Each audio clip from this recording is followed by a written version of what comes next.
네, 그러면 이제 교재로 돌아가서요. 네. 위에 그분은 책대로 하면은 영성 깊으신 어른입니다. 네, 이거는 이제 그 당시에 존경의 표현이었던 것 같아요. 우리가 목사님을 바라보면서 때로는 스승님이라 부르고 이렇게 하잖아요. 때로는 목사님, 스승님 이런 존경의 마음을 표하듯이 이분들은 이렇게 표현하신 것 같아요. 영성 깊으신 어른. 번역하신 분이 이렇게 번역했기 때문에 그런 어찌됐든 보통 우리는 뭐 멘토 이렇게 부르기도 하는데, 네, 위에 그분은 하나님이 내리신 은혜 중에서 두 가지 이익을 얻었다고 하였습니다. 그 첫 번째, 하나님을 배반할세라 크게 말한 거죠. 두려워하는 마음. 그러기에 무서운 벌을 보고도 떨어질세라 언제나 죽게 말한 거죠. 비는 것입니다. 우리는 이 부분을 공의라 표현하죠. 공의. 물론 저희들이 하나님의 공의를 배우기 위해서는 하나님을 경외하는 마음을 가지셔야 되거든요. 그러면 어찌됐든 공의, 어미하심 이렇게 하나님을 아는 지식에서도 배우셨는데 일단 우리 마음속에서는 하나님의 공의를 우리가 사랑해야 됩니다. 그래서 한번 다 잘 하시는 말씀인데 한번 다시 정리해 보실까요? 네, 이제 하나님께서 먼저 우리에게 사랑을 베푸셨죠? 이게 늘 배우시는 보편적 사랑이잖아요. 보편적 사랑, 그 다음에 본질적 사랑, 그 다음에 일방적 사랑, 그잖아요. 더 확장시키면 무조건적 사랑, 이렇게 부르게 되잖아요. 네, 이렇게. 그리고 이제 우리가 이 보편적 사랑의 시작을 해가지고 지금 저희들이 하나님의 공의를 배우게 됐죠. 그래서 이제 공의를 배운다는 것은 진리의 하나님을 우리가 배우는 부분이거든요. 그러면 진리의 기초는 어디냐면은 성경이죠, 성경. 그러니까 말씀 속에서 들려주시는 하나님의 진리의 법칙을 저희들이 배우게 되는 거죠. 그래서 이제 이 공의를 우리가 사랑하게 되는 거예요. 하나님의 공의를 사랑하게 되는 거죠.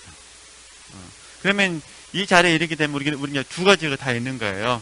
보편적인 사랑 플러스 뭐라는 거죠? 공의를 사랑하는 쪽에 속하는 거죠.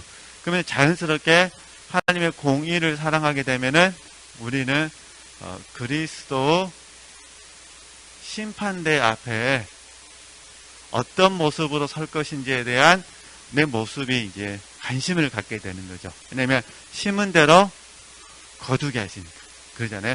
심은 대로 거두게 하시기 때문에 이 땅에서도 심은 대로 거두게 하시는 하나님을 경험하게 되고 궁극적으로는 그리스도의 심판대 앞에서 심은 대로 거둠을 경험하는 거잖아요. 그래서 우리가 이 심판대 앞에 나온 모습이 어떠하느냐, 이게 이제 사실은 두렵고 떨림이 되는 거죠. 우리 책조라면은 하나님을 배반할세라 크게 말한 거죠. 두려워하는 마음. 네.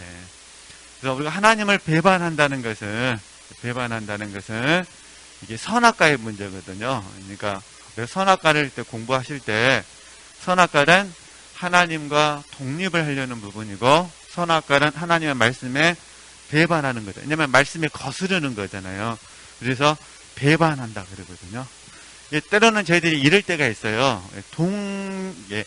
행위적으로 똑같은데 하나님의 말씀에 우리가 불순종할 때가 있고 연약하여서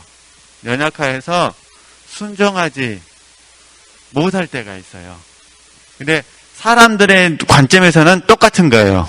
불순종도 행동 안 한 거고 이게 순종하지 않는 것도 행동하지 않는 거죠. 하나님 보시기에 또 이제 사람 보기에. 그런데 놀라운 것은 하나님은 우리 중심을 아시기 때문에 우리가 불순종으로 가게 되면은 하나님은 우리를 때로는 징계하시죠. 연약함으로 순종하지 못할 때는 징계하실 수도 있고 갑절에 은혜를 주셔가지고 위로해 주실 때도 있으시죠. 아니면 하나님께서 침묵하실 때가 있으시죠. 우리는 보통 이제 관용이라 부르잖아요. 하나님께서 우리에게 관용해 주실 때가 있다는 거예요. 근데 사람 눈에는 이게 다 행위적인 부분은 다 잘못된 모습인데 하나님의 관점에서는 그렇다 그런 의미예요. 그런데 이제 우리는 이제 이런 부분들을 이제 경험하면서 이제 사실 저희들은 공의를 배운다 하더라도 불순종은 아니죠. 이유는 딱 하나예요. 의도적으로 이해되시죠? 의도적으로. 그러니까 여기다가 집어넣으면은 의도적으로 하나님과 맞짱 뜨려고 하지는 않잖아요. 할렐루야. 그러죠? 우리가 의도적으로 악심을 품는 건 아니잖아요. 그러잖아요. 하나님과 싸워서 이겨버려야겠다. 이게 아니잖아요. 그래서 저희들은 이게 공부는 이렇게 하지만 지우도록 하겠습니다. 네, 그래서 이제 사실 지금 저자가 영성 깊으신 어르신이 누군지는 모르겠습니다만 누구라고 밝히지를 않으시니까 추정하기에는 십자가 요한이 아니었을까 뭐 이렇게 추정은 하는데 우리는 모르니까. 그러나 이제 본문에서 우리에게 들려주는 거 뭐냐면은 이 독립과 배반은 아니지만, 이해되셨죠? 독립과 배반은 아니지만 자칫 잘못하여 우리가 하나님 앞에 뭐 때문에 이렇게 변화가 아니라 변질될까봐. 그렇죠? 이게 우리는 변화를 추구하잖아요. 변자는 다 똑같은 겁니다. 네. 바뀌는 거예요. 변자는 다 똑같은데 변화냐 뭐냐 변질이냐요. 이 저자가 두려워했던 부분은 변질이죠. 왜냐면 선줄로 생각한 자는 넘어질까 조심하라 하셨으니까. 그래서 이렇게 사도 바울 이야기도 하는 거예요. 자고. 사도 바울이 들려준 이야기잖아요. 선줄로 생각한 자는 넘어질까 선줄로 생각하면 그게 자고가 되는 거잖아요. 예.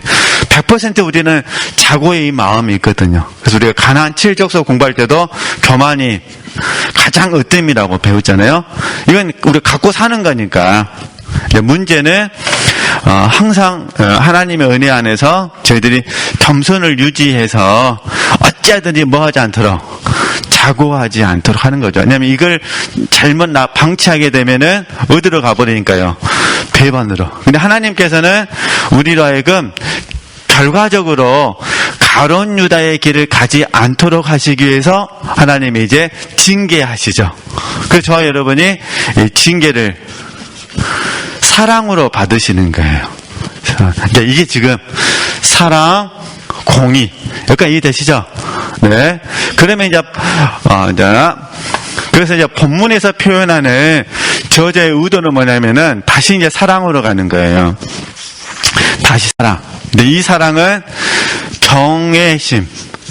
경외심을 포함한 사랑이에요. 그래서 이게 저희 구분하기 위해서 존경이라는 단어를 쓰는 거예요. 구분하기 위해서. 그러니까 저희들이 하나님의 공의를 배울 때도 하나님을 경외심을 배우는 거거든요.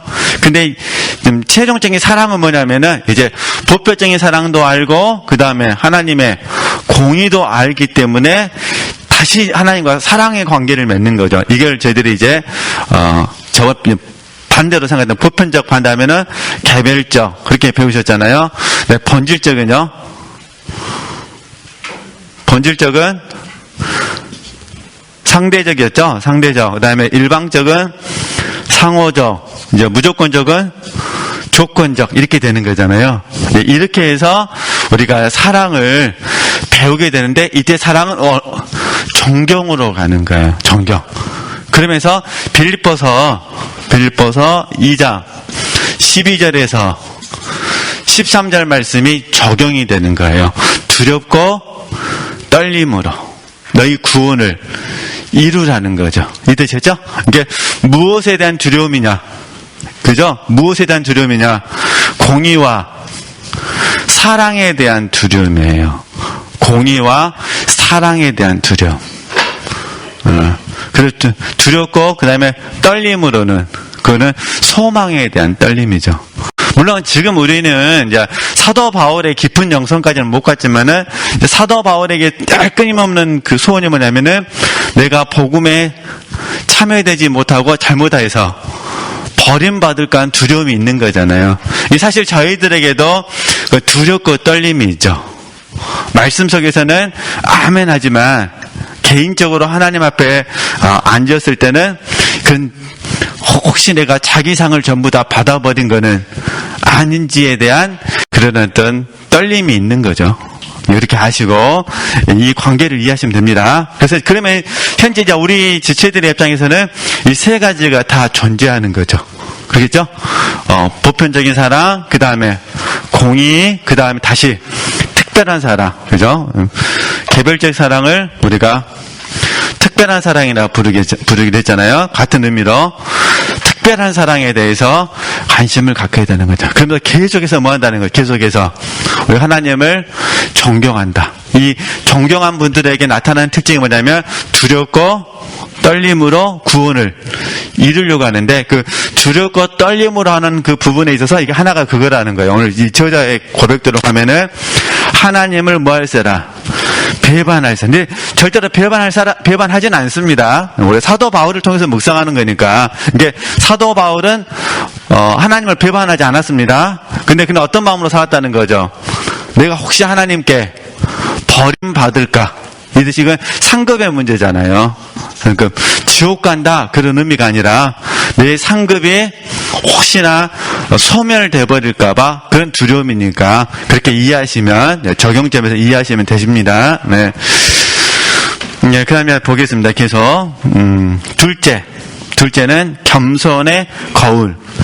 이것을 가지고 그는 우리가 하는 좋은 일이 봐보세요. 겸손의 거울입니다. 이 겸손이란 덕목을 가지고 우리가 하는 좋은 일이 우리의 바탕에서 오지 않고 오직 뭐라뇨? 우리 영혼의 나무가 심어진 그 샘, 우리의 일에 열을 주시는 그 해님으로부터 오는 것임을 본다는 것입니다. 이 주님이잖아요. 주님.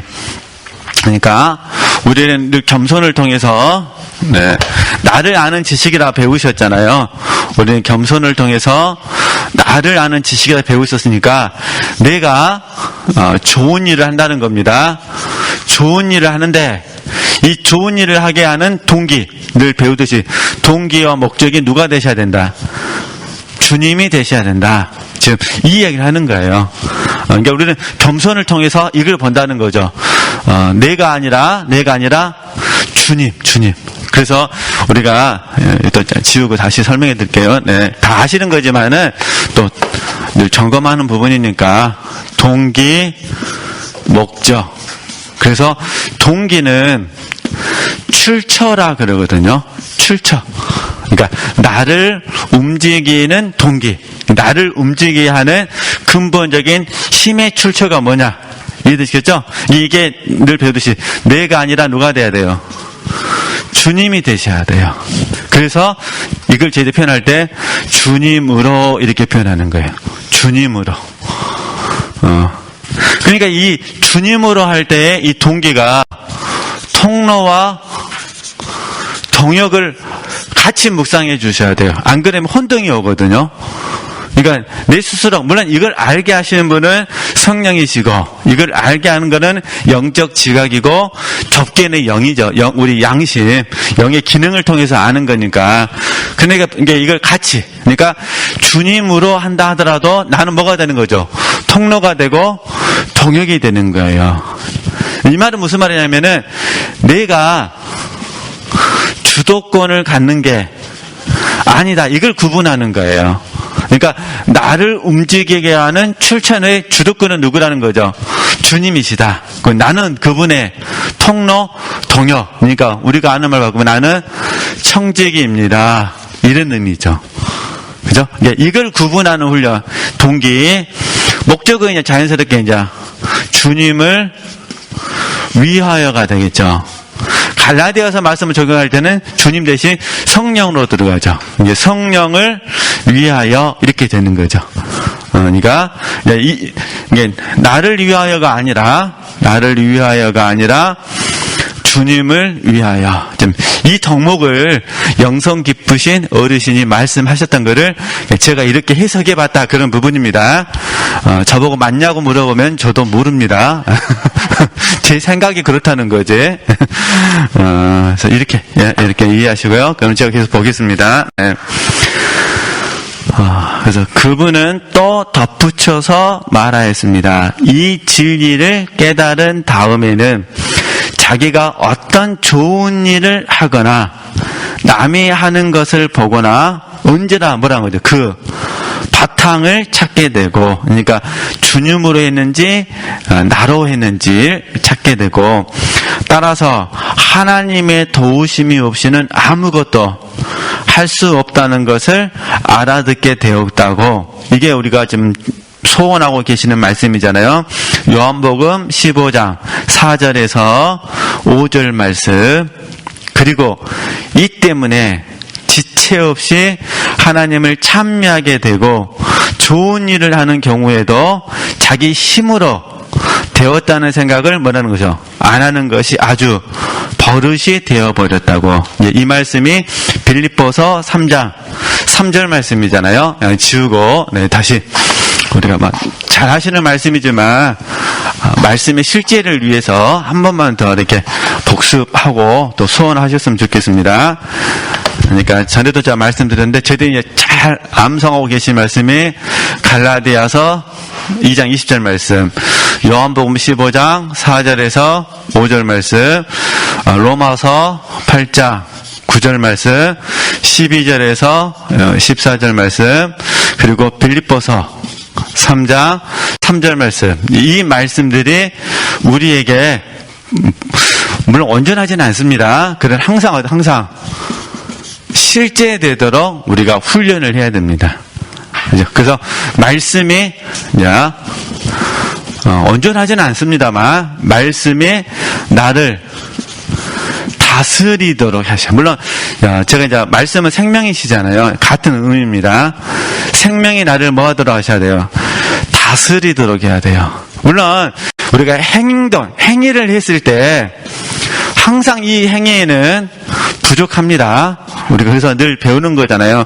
모든 사람에게 우리가 만족을 줄 수는 없는 겁니다. 그래서 늘 배우듯이 모두일 수 없다. 그 다음에 전부일 수 없다. 그러나 우리들의 입장에서는 행위적인 면에서는 부족하지만 내 내면 안에서는 나는 알아야 되잖아요.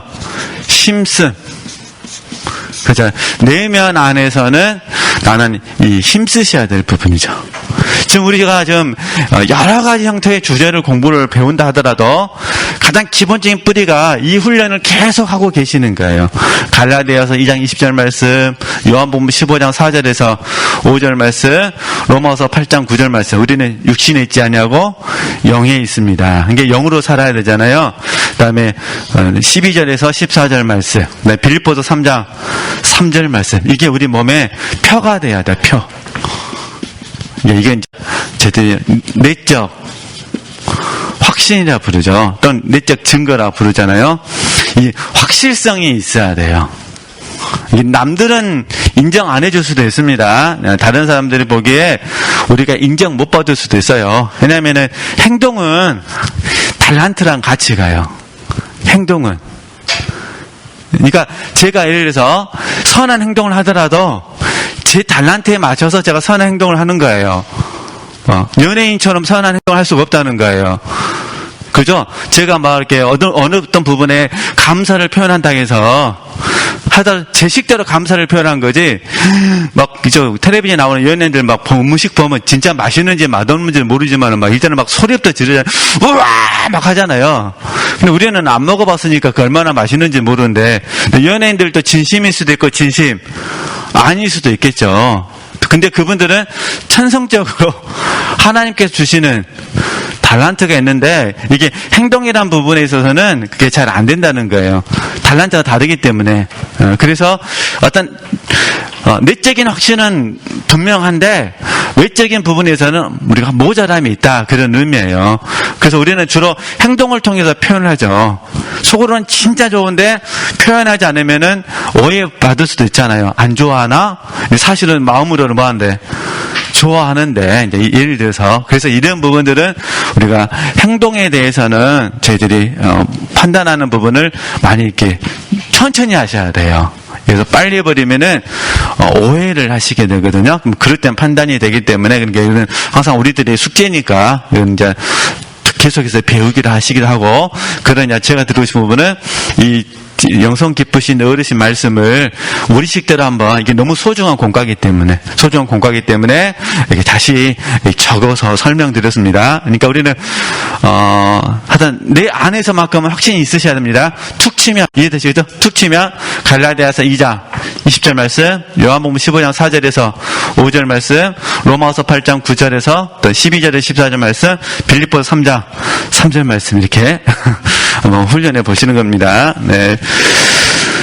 하여튼 제가 독서팀을 하면서 이렇게 고전을 읽을 때 갖게 되어지는 축복인 것 같아요. 이런 부분들을 늘 반복해서 묵상할 수 있다는 게 감사를 드립니다. 우리 지체들에게도 동일한 은혜가 있었으면 좋겠습니다. 6번 보겠습니다. 네.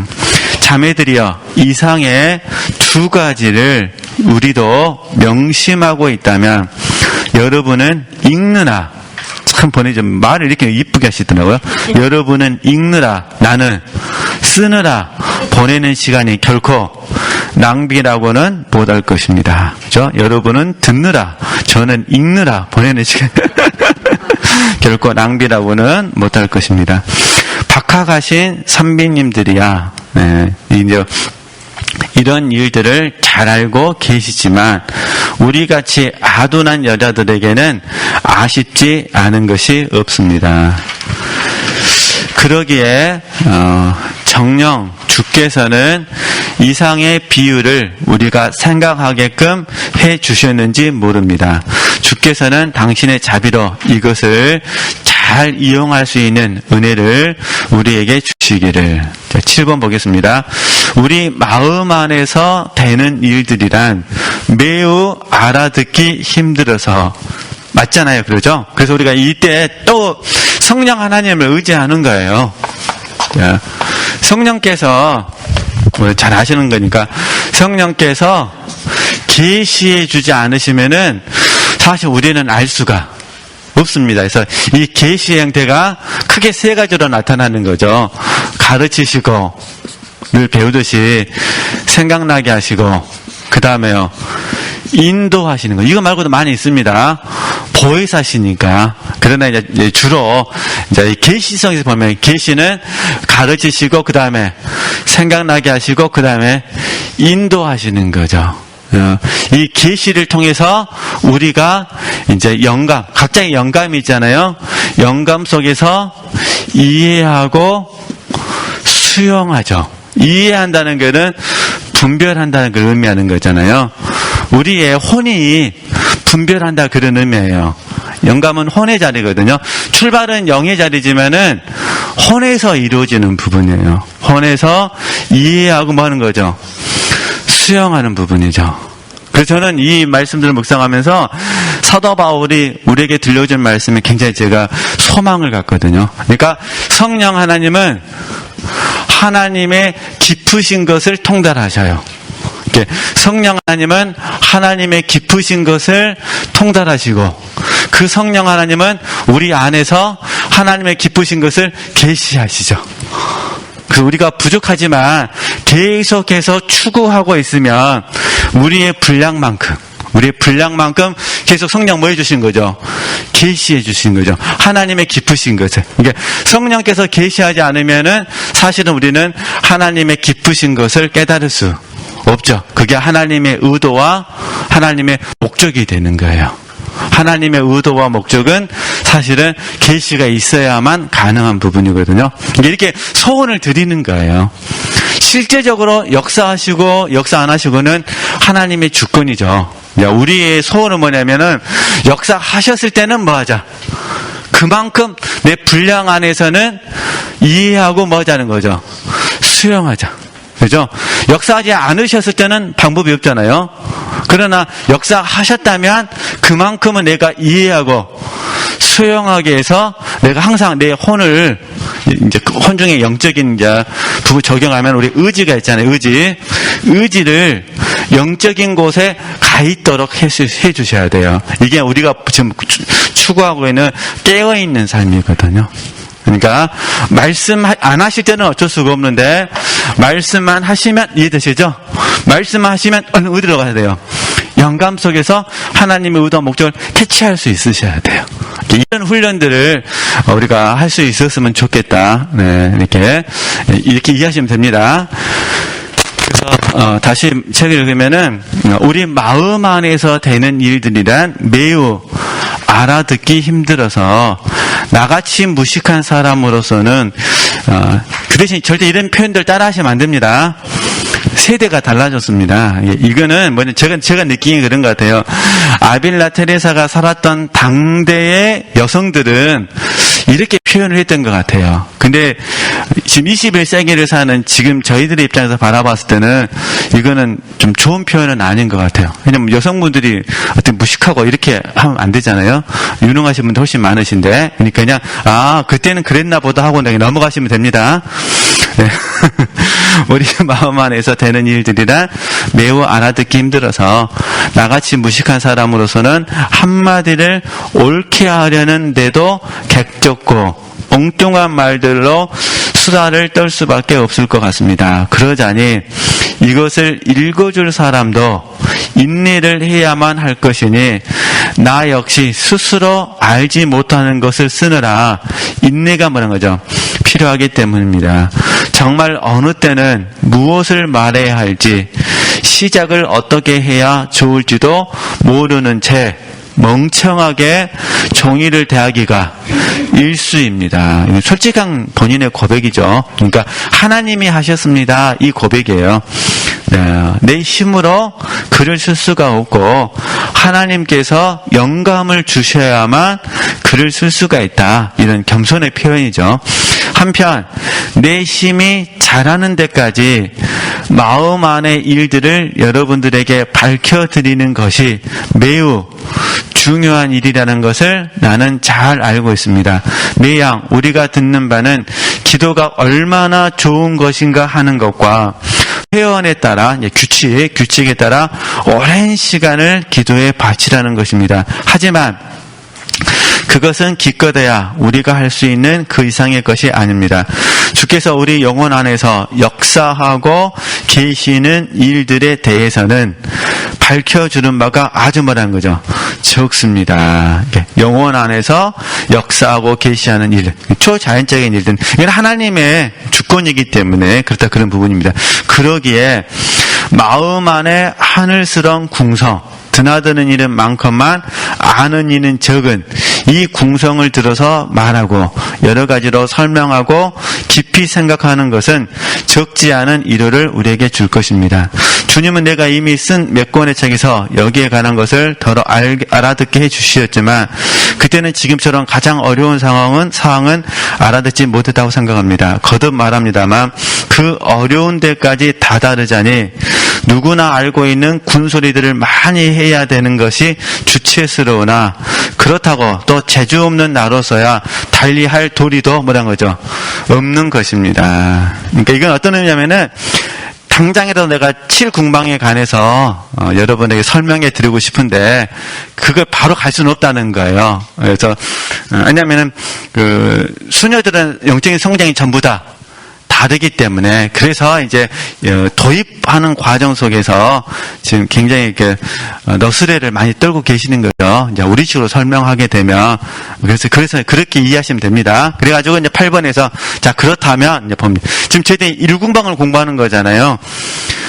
그럼 이제 궁실이 많다는 그 궁성으로 되돌아 갑시다. 네. 그래서 궁실은 궁방의 뜻입니다. 그냥.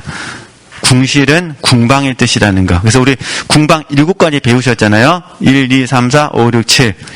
궁성은 성을 말하고, 그럼 대신 이제 번질로 나갑시다. 그 말입니다. 여러분은 이 궁실들이 마치 한 줄로 늘어서 있듯이 하나씩 나란히 있는 줄로 알아서는 안 됩니다.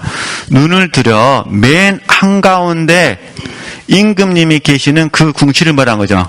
바라보십시오. 이게 7궁방에 하나님이 계시는 그 궁방을 바라보라 그 말입니다. 그리고 그것은 8m와 같다고 생각하십시오. 저는 8m가 종려과에 속한 식물로서 스페인의 남부, 특히 안달루시아 지방에서 흔하다고 합니다. 그 속살은 매우 맛있는데, 그 8m의 가장 맛있는 속을 껍데기가 겹겹으로 덮고 있는 것처럼 그 말입니다.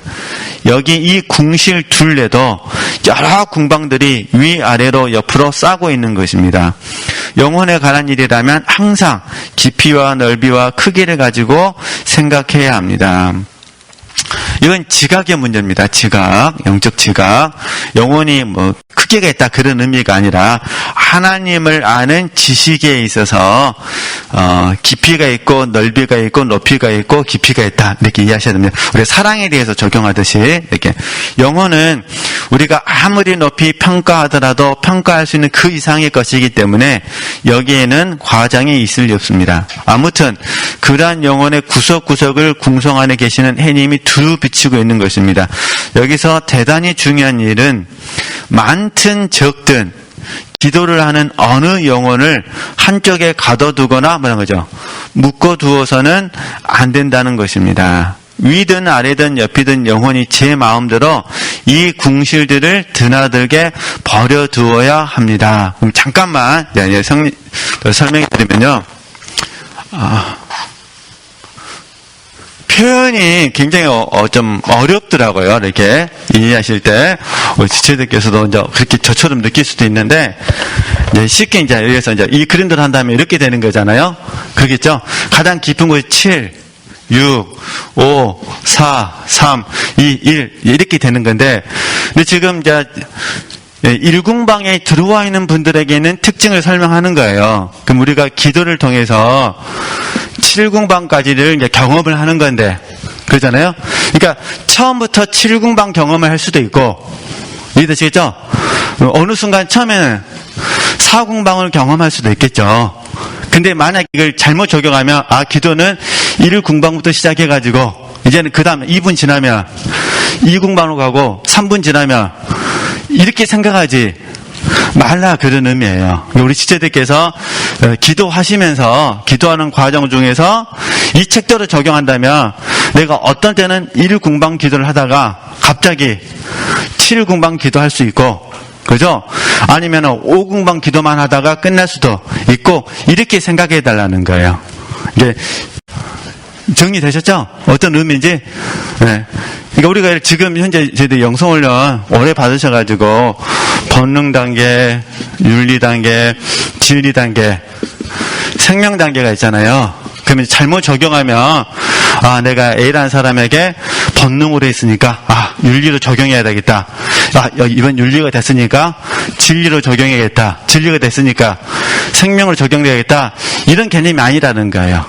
처음에는 모르니까 본능 단계를 공부하고, 그 다음에 윤리 단계를 공부하고, 그 다음에 진리 단계, 그 다음에 생명 단계를 공부를 했죠. 근데 지금은 다 공부하신 거잖아요.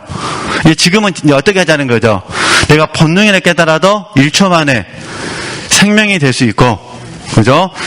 이틀 만에 또 생명이 될 수도 있고, 그 문제에서만큼은 이렇게 적용하셔야 된다는 거예요.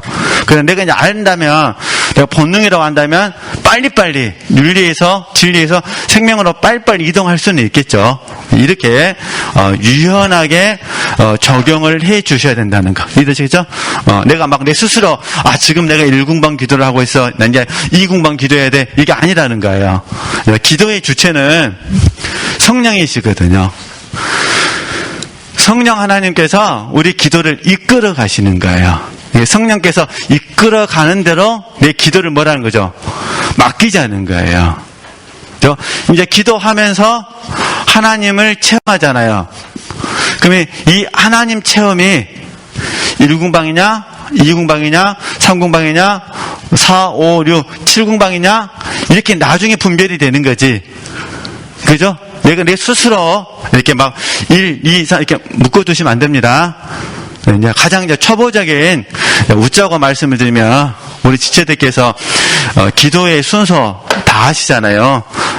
이렇게 초등학생들에게 가르칠 때 기도의 순서가 있잖아요. 그럼 먼저 오늘 독서 모임 끝나고 나서 본당에 가서 기도하실 때 먼저 딱 생각하는 거예요. 감사해야 돼, 회개해야 돼. 이러지는 않으시잖아요. 그렇죠? 자연스럽게 성령께서 인도하시는 대로 기도의 자료로 가시는 거잖아요. 그러나 자녀들을 위해서는 기도의 순서를 아시는 거잖아요. 이제 그렇게 적용하시면 되실 것 같습니다. 네. 그럼 다시 보겠습니다. 그러니까 위든 아래든 옆이든 영혼이 제 마음대로 이 궁실들을 이렇게 1궁방에서 7궁방까지 자유롭게 드나들도록 뭐라는 거죠? 버려두어야 합니다. 하나님께서 어마어마하게 높여주신 영혼을 오랫동안 한 궁방에만 뭐라는 거죠? 가둬둔다는 것은 안 될 일입니다. 그 궁방이 자아인식의 방이라 하더라도 말입니다. 1궁방. 자아인식의 방은 1궁방이라고 그랬잖아요. 그 궁방이 자아인식의 방이라 하더라도 말입니다. 이 말은 여러분이 새겨서 들어야 합니다. 무릇 자아인식이란 주께서 당신이 계시는 궁실 안으로 끌어들이실 그런 영혼에게도 뭐라는 거죠? 필요한 것입니다. 그러니까 출발할 때는 1궁방에서 시작은 하지만 자아인식으로, 그러나 우리가 7궁방에 들어간다 하더라도 자아인식은 여전히 있다, 그런 의미입니다. 그래서 제 아무리 높이 오른 영혼일지라도 자아인식을 잊지 못할 것이고 잊으려 해도 그렇게 될 수 없을 것입니다. 그러니까 다시 이런 부분이에요. 우리가 우리식으로 설명하면 본능 단계에서도 겸손을 유지해야 되고, 이해되시겠죠? 윤리 단계에서도 겸손을 유지하고, 진리 단계에서도 겸손을 유지하고, 생명 단계에서도 겸손을 유지해야 된다, 그 말이죠. 이게 본능 단계에서 겸손을 배우지만 이 겸손은 계속해서 뭐 하는 거죠? 우리 남은 생애 동안에도 계속해서 배워야 될 공과가 겸손이다, 그 말입니다. 네, 그 말 하는 거예요. 그러니까 한 단계 공부해서 그게 딱 없어지는 것이 아닙니다. 계속해서 뭐예요? 더해지는 거예요. 더하기. 우리가 훈련원에서 배우셨잖아요. 또 목요일 시간도 배우시고 지도자 관련 시간도 배우시고, 우리는 계속해서 뭐해지는 거죠? 더하기가 되는 거예요. 이렇게 이해하시면 됩니다. 네. 다시 이제 겸손은 마치 벌통에서 꿀을 빚는 벌과 같이 항상 일을 멈추지 않는 까닭이니 일손을 멈추는 날엔 모든 것이 뭐죠? 허사가 되고 맙니다. 그래서 우리가 겸손은 다 배우셨잖아요. 겸손은 하나님 안에서 나를 아는 지식이잖아요. 그러니까 벌이 계속 일을 해야 된다, 그 말이잖아요. 그러듯이 겸손이라는 덕목이 계속해서 우리 안에서 역사하셔야 된다, 그 말이에요. 그러니까 하나님 안에서 누굴 보셔야 돼요? 나를 보셔야 돼요. 그래서 여기에 대한 조언회가 우리가 늘 알고 계시는 죄인 중에 계수예요, 계수. 네. 죄인 중에 괴수, 이 말씀이에요. 이게 사도 바울이 주님을 만났을 때도 죄인 중에 괴수였고, 순교당하기 전에도 뭐라는 거예요? 죄인 중에 괴수고. 이게 겸손의 덕목이잖아요. 겸손을 유지할 수 있는 방법 중에 하나가 죄인 중에 괴수. 그러니까 하나님 안에서 나를 아는 지식입니다. 벌통 안에 있는 벌이 계속해서 일을 해야 됩니다. 벌이 일을 안 하면 안 된다고 그랬잖아요. 그것이 겸손이라는 덕목은 우리 안에서 계속 역사하셔야 된다. 그걸 이제 뭐라 불렀냐면 자인식이라 부르는 거예요. 나를 아는 지식, 이렇게 생각하시면 되실 것 같고요. 네. 그러면 계속 좀 표현을 참 이렇게 아름답게 잘해 주셔가지고 또 우리에게 묵상할 수 있는 내용들 주는 것 같습니다. 계속 보겠습니다. 그러나 다시 한번 생각할 때 그 꿀벌도 꽃을 찾느라 집을 나와서 뭐라고 하죠? 날아다닐 수가 있습니다. 자아인식을 하는 영혼도 그와 같아서 때로는 제 하나님의 위대하심과 어미로우심을 우러러 보기 위하여 나아는 수가 있습니다. 그러니까 우리가 하나님을 묵상하실 때 하나님께 기도드릴 때 하나님의 위대하심을 바라보고 기도할 수 있고, 그 말이에요. 하나님의 어미로우심을 바라보면서 기도할 수 있고, 때로는 하나님의 사랑을 묵상하면서 기도할 수도 있고, 그렇죠? 그렇게 이해하시면 됩니다. 그렇게 함으로써 영혼은 자기 자신 안에 갇혀있는 때보다 훨씬 더 스스로의 비천함을 뭐라고 하죠? 발견하게 되고, 자아인식이 자리하는 첫 공방에 들어왔던 더러운 벌레들의 해를 뭐라고 하죠? 면하기가 한결 쉬울 것입니다. 거듭 말입니다만, 자아인식을 익히게 되는 것은 하나님의 큰 뭐라는 거죠? 은혜입니다. 그러면 다시, 이걸 사도 바울 이야기로 적용하고 또 다음 주에 하도록 하겠습니다. 네.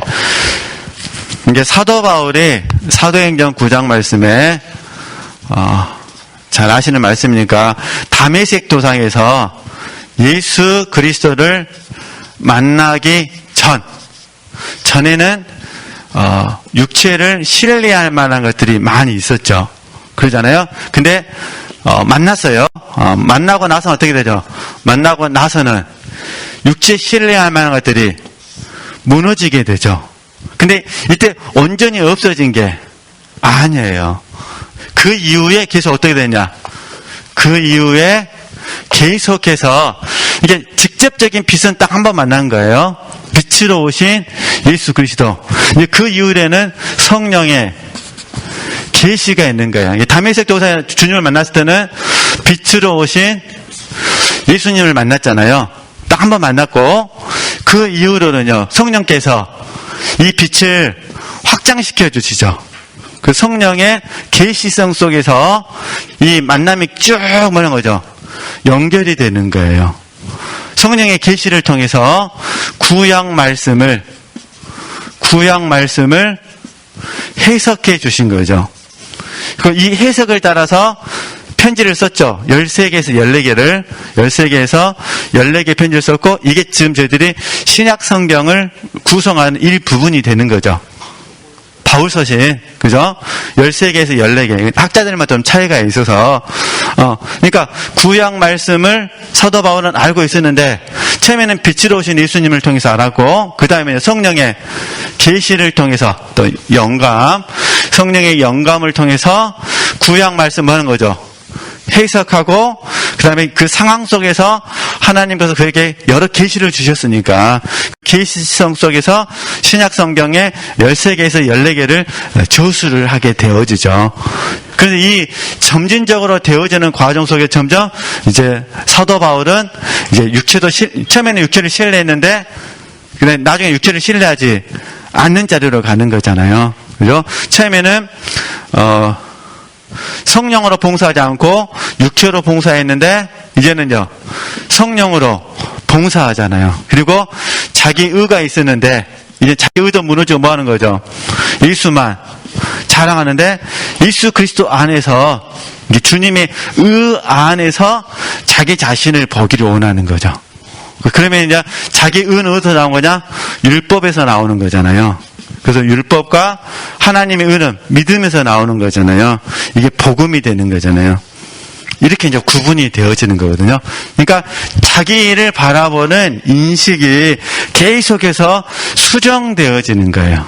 자기를 바라보는 인식이. 그러니까 우리도 이런 과정을 겪으면서 지금 훈련하고 있다, 그런 부분입니다. 그래서 좀 더 이어서는 또 다음 주에 하기로 하고요. 오늘은 시간이 됐기 때문에, 어쨌든 자아인식을 익히게 되는 것은 하나님의 큰 뭐라는 거죠?